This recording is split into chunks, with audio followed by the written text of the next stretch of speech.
लाडकी बहीण योजनेचा जानेवारीचा हप्ता महिलांच्या खात्यावर जमा करण्यासाठी 3690 कोटी रुपयांचा निधी मिळाल्याची माहिती राज्याच्या मंत्री अदिती तटकरे यांनी दिलेली आहे।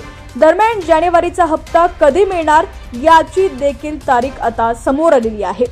बातमी सविस्तर पाहूया। त्याआधी तुम्ही HPN मराठी न्यूज चॅनल पहिल्यांदाच पाहत असाल आणि अजूनही चॅनलला सबस्क्राइब केलं नसेल तर नक्की सबस्क्राइब करा, जेणेकरून आमचे अपडेट्स लवकरात लवकर तुमच्यापर्यंत पोहोचतील।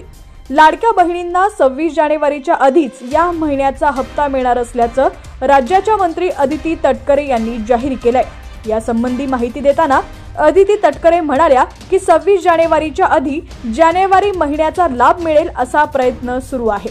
यासाठी 3690 कोटींचा निधी आम्हाला मिळणार आहे। अर्थसंकल्पाच्या वेळी देखील महिलांना लाभ कसा मिळेल याची तरतूद आम्ही करणार आहोत, असं अदिती तटकरे म्हणालेले आहेत। त्यामुळे आजपासून कदाचित लाडक्या बहिणींच्या खात्यात पैसे येण्यास सुरुवात होईल असं देखील बोललं जात आहे। अदिती तटकरे म्हणाल्या की आम्ही फेब्रुवारीचं नियोजन सुद्धा करत आहोत। लाडकी बहीण योजनेचा लाभ आम्ही 2,46,00,000 महिलांना दिलाय। काही महिलांबाबत तक्रार आली होती, डुप्लिकेशन झालेल्या केसेस कमी होत्या, त्यामुळे फार काही फरक पडेल असं आम्हाला वाटत नाही।